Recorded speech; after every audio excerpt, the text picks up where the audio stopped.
¿Qué tal? Hoy nos encontramos con Walter Córdoba Crisanto, quien acaba de incursionar en el mundo de la literatura. ¿Qué tal, Walter? Bienvenido. Muchas gracias por la invitación, gracias a tu público por darnos la oportunidad de contar un poco esta aventura. Yo siempre he considerado el escribir más que algo obligatorio, una aventura, la posibilidad de contarle a otros las experiencias que uno vive. Walter, cuéntanos cómo nace esta necesidad de contar la historia de El Diablo y los Cabitos. Bueno, te cuento.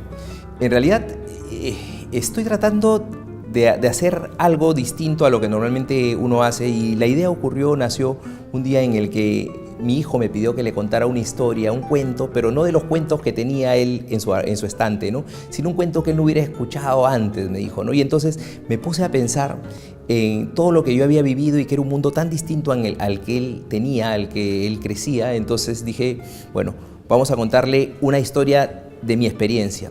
Luego, esa narrativa la plasmé en mi cuenta de Facebook, ¿no? Y a la gente le gustó la manera en la que yo conté la historia y me pidió que contara un poco más. Y entonces comencé a contar distintas historias de mi vida hasta que uno de los tópicos más importantes era la experiencia de lo que había vivido en el Colegio Militar en Piura en la década de los 80, acabando los 80. Yo ingresé al Colegio Militar en el 88 y comencé a experimentar un tipo de vida que a la gente le atrae mucho, honestamente, ¿no? Porque es un mundo muy distinto.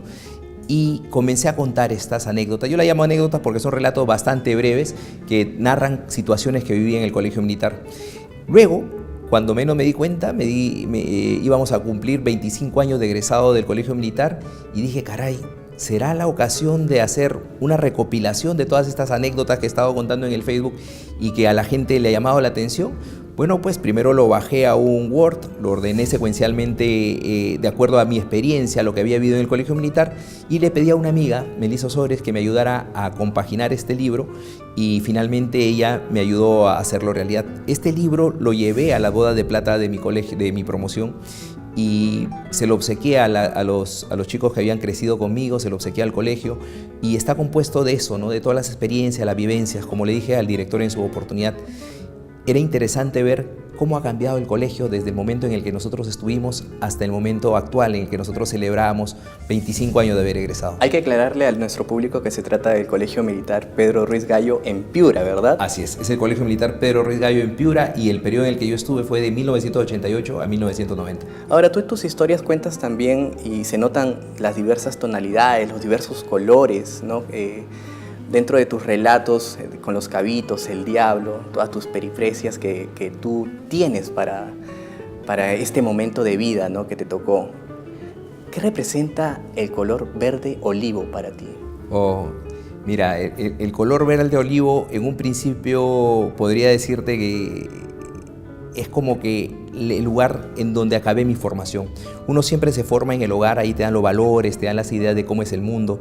Mi padre una persona súper trabajadora, mi madre una persona súper responsable, y ellos tenían mucho temor de que al ir al ejército, y ahí viene la primera idea de verde olivo, yo pudiera de alguna manera desentonar en lo que ellos me habían enseñado, pero los valores eran bastante firmes. Y yo creo que el ejército pulió al final estos valores que mis padres me habían dado, la responsabilidad, la laboriosidad, ¿no?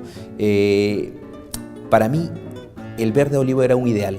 Era poder vestirme yo con el uniforme de la patria, aunque no lo sabía con mucha claridad en ese momento cuando era niño, era lo que yo quería hacer en la vida, ¿no? Entonces, para mí era como el destino, como la llegada, como el punto de encuentro, ¿no? Al final de esta experiencia yo entendí que el verde olivo acababa configurando un color familiar. Los chicos con los que acabé el colegio eran y son mi familia, ¿no? Hasta ahora nos reunimos, hasta ahora trato de estar con ellos, y a pesar de los distintos rumbos que hemos tomado en la vida, seguimos sintiendo que somos lo mismo, ¿no? Un grupo de chiquillos que crecieron juntos y que se consideran mucho más que amigos, ¿no? Casi hermanos. Pero ya han pasado más de 25 años de la salida del colegio y ya tú has podido observar en ti los cambios que se han originado. ¿Cuál es el cambio más profundo que tú has visto a lo largo ya de estos más de 25 años? A ver, hay muchos cambios que se han dado, ¿no? Yo creo que la visión que teníamos en ese momento de lo que era el ejército y lo que era propiamente el colegio militar ha cambiado mucho. Fíjate que muchos como yo fuimos al colegio militar quizás inspirados en el libro de Vargas Llosa, ¿no? Algunos pudieran haber leído La ciudad de los perros y pudieran haberle tenido un cierto temor. Otro grupo de personas más bien tuvimos el deseo de ir a compartir esas experiencias, de vivirlo en carne propia, ¿no? Y yo te decía hace algún momento, ¿no? ¿Cuánto ha cambiado el colegio militar de allá a acá? Y yo creo que ha cambiado muchísimo. Ahora los chicos, por ejemplo, no hacen guardia, ¿no? Yo tenía guardia cada 15 días y eso significaba que tenía que ir con mi fusil cargado. Tenía, insisto nuevamente, 13 años, 14 años, ¿no? Y tener un armamento era mucha responsabilidad. Eso lo vivíamos en el día a día, ¿no? Y al otro día, después de hacer la guardia, a la hora que te tocaba, tenías que ir a hacer tus clases, tenías que incorporarte al batallón y seguir viviendo, ¿no? Hoy día los chicos están un poco más flexibilizados, creo yo, en sus obligaciones y algunas cosas creo que son buenas, ¿no? Quizás mirándolo en retrospectiva, no es tan responsable darle un arma a un niño de menos de 15 años o de menos de 14, ¿no? Y sin embargo, en el periodo que estuvimos ahí convivimos con más o menos altibajos, pero sin ningún problema, ¿no? 2 años, 3 años después de que yo egresé, un niño murió asesinado por una bala de un compañero en un accidente. Y fue un accidente al final, ¿no? Pero eso le obliga a repensar a uno si es que era algo adecuado en su momento, ¿no? Ahora tú ya a esta edad entras en una especie de conflicto emocional con respecto a cómo de alguna manera te criaste, ¿no? Ya en escuela militar. Pero en ese momento también estabas tú en un dilema, por ejemplo, en este cuento que tú muy elegantemente escribes, ¿no? Que es El escape del diablo, ¿no?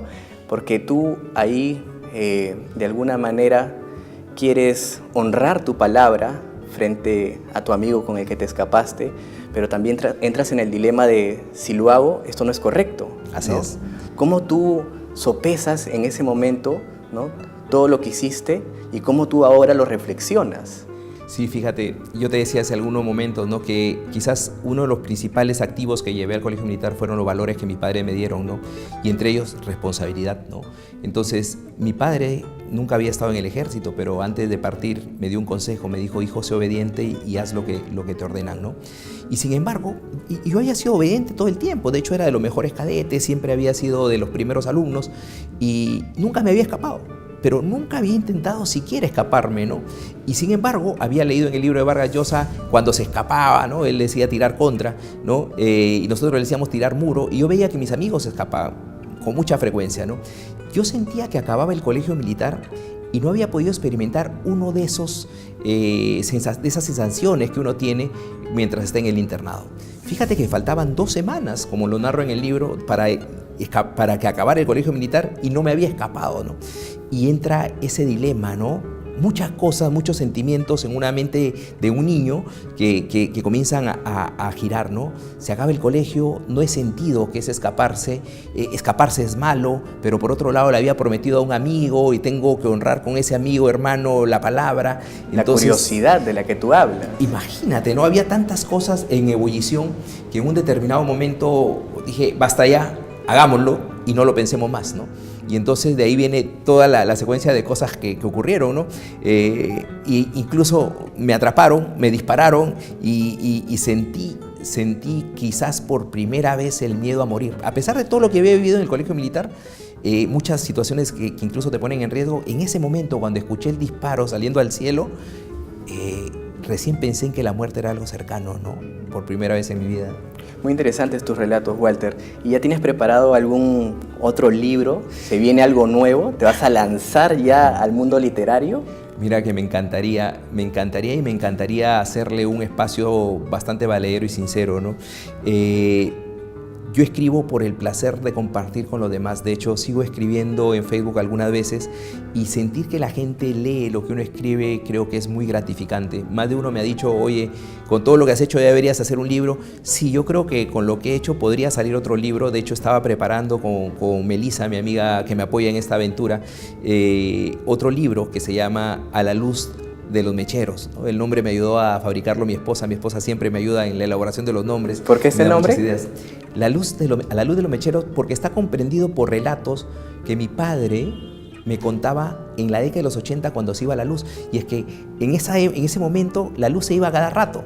Entonces, como no tenías mucho que hacer, lo que hacía mi padre era congregarnos a la mesa, prender los mecheros y contarnos historias de su niñez, de su juventud o de sus ancestros. Y entonces yo los escuchaba bastante embelesado Y aún ahora, ¿no? Cuando regreso y tengo ocasión de juntarme con mi padre, le digo, papá, la historia que me contaste tal vez pudieras repetírmela, y él me la reitera, ¿no? Claro. Y yo luego lo vuelco, lo traslado, lo cuento de la manera que yo lo pienso en Facebook, y pues a la gente le gusta, ¿no? Le gusta.